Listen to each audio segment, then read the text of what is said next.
Hai, ini waktunya untuk pembacaan tentang yaitu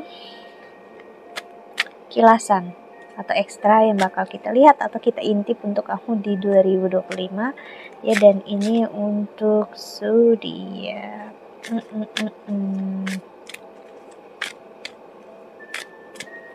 Aquarius, Saturn masih retrograde sampai November ini dan bakal direct di Aquarius dan pindah di Pisces tahun depan. Jadi di awal tahun kita masih merasakan dampak. Jadi untuk kamu Aquarius, sepertinya di awal tahun ini di awal tahun 2025 akan terjadi hal yang kurang lebih sama di awal tahun ini ya, atau sekitar pertengahan tahun ini akan terjadi sesuatu yang sama, tapi mungkin nggak akan sebesar itu, nggak akan seberat itu. Kamu bisa ngehandle deh ya. Ini energi yang memberi tahu ya, ngasih lihat ke kamu ya. Yang terjadi adalah tentang gimana Saturn itu adalah energi karma. Jadi sekali karma datang dalam hidup kita bukan berarti datang, tinggal, selesai, habis, no. Seperti orang yang tinggal di dalam rumah kita, anggaplah gitu. Kita nggak suka dia datang, tapi dia harus datang ke rumah kita. Kayak sebut aja, bos yang memang buruk perilakunya, toksik, ya. Tapi kita harus berurusan dengan dia, terus-terusan bertahun-tahun, ya. Dan saat berurusan dengan dia ada sakit hati, kecewa, gitu. Tapi perlahan, hitungan bulan ataupun tahun, akhirnya kamu mengenal, melihat ya orangnya memang kayak gini, gak ada yang bisa diubah dengan dia. Dan saat kamu mulai menerima itu ya Aquarius, justru kamu ngerasakan lebih tenang, lebih apa adanya, dan akhirnya kamu mempunyai pandangan yang lebih jelas, di mana kamu akhirnya bisa melihat kalau memang orangnya seperti itu terus-terusan, ya nggak akan bisa aku ubah. Namun yang bisa aku ubah atau aku kontrol adalah diri aku sendiri. So sepertinya aku memilih untuk di 2025 seorang Aquarius untuk membuat jalan aku sendiri yang berbeda. Jadi aku melihat kamu akan mulai suatu project kerjaan baru. Misalnya kamu kerja di kantoran, kamu akan lebih memilih untuk work from home atau work from remote place ya, yang kamu nggak perlu untuk dikontrol siapapun, karena seorang Aquarius itu nggak suka untuk dikontrol atau di bawah seseorang ya. Energi ini akan membuat kamu memilih untuk lebih ke kesehatan mental kamu sih aku lihat. Jadi ke depannya kilasan kamu untuk seorang Aquarius, kamu akan lebih memilih kesehatan diri kamu, mental kamu. Kamu akan melihat begitu banyak kehilangan hal yang udah kamu korbankan di tahun ini, dan kamu gak mau ini terjadi lagi ya. It's enough. Kamu ngerasa udah cukup ya,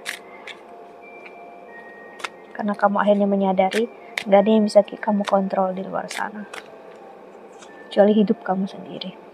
Kamu akan dapat pesan yang luar biasa, entah dari teman, orang sekitar, atau mungkin banyak sekali dari sosial media ya, atau orang-orang yang somehow kayak kata-kata dia itu menyadarkan kamu ya, akan chaos dan konflik yang terjadi dalam hidup kamu, dan kamu menyadari ya it is what it is ya. Berbaik hatilah terhadap diri kamu sendiri. Saturn di Aquarius ini masih ya retrograde, memang cukup, ini masa yang sekarang saat aku buat ini, Oktober dan awal November, memang cukup menyakitkan ya, berat untuk seorang Aquarius sendiri, karena Aquarius di first house-nya kamu nih, Saturnus sekarang ya. Tapi saat direct nanti kamu kayak kamu akan dapat clarity, kamu akan lebih tenang, lebih enjoy, lebih nyaman, dan kamu gak akan ada ketakutan lagi untuk menjauh dari apapun yang kamu takutkan. Karena sekarang masih ada ketakutan kalau kamu ninggalin apapun yang kamu punya di sini, karena kamu takut kamu nggak bisa dapat yang lebih ke depannya. Apalagi misalnya kalau kamu udah stuck sama mantan kamu atau pasangan kamu yang ternyata nggak baik, tapi karena kamu udah terlanjur terbiasa sama dia, jadi kamu kayak takut untuk pergi dari dia, takut untuk mulai hidup yang baru, takut untuk mulai hubungan baru lagi. Tapi nanti di November, akhir November terutama, that's okay, kamu udah benar-benar ikhlas, dari sekarang udah terasa. Jadi entah akhir tahun ini atau tahun depan, ya kamu akan bebas berpikir lega ya dalam hubungan, ya dimana kamu akan mencoba mencari atau setidaknya menerima diri kamu apa adanya dan memberikan hidup kamu yang terbaik. Jadi saat kamu happy, bahagia, itu membuat kamu membuka diri kamu peluang untuk menemukan orang yang setara dengan kamu, orang yang benar-benar bisa menghargai kamu. Karena Saturn di first house itu akan sangat memberikan kayak apa ya, aku bisa bilang, mau kamu sekuat apapun berusaha, kalau dia mau ninggalin kamu, dia akan ninggalin kamu, Aquarius. Walaupun kamu seberat apapun berusaha untuk ninggalin dia nggak akan pergi dari kamu, dia akan stay di situ whatever happens. Nah itu yang terjadi biasanya di Saturn retrograde, terutama di first house atau di sign-nya kita. Karena energi Saturn bukan tentang kekerasan kepala, tentang keras kepalanya seseorang juga, tapi bentuk pembuangan karma. Karena stucknya dia, keras kepalanya kamu, itu bentuk untuk ngelepasin, untuk penebusan karma kalian berdua bersama. Oke, dan untuk fullnya nanti kita lihat, tunggu aja pembacaan aku selanjutnya. So that's it. Aku harap membantu. Thank you so much for watching. See you in the next video. Bye bye.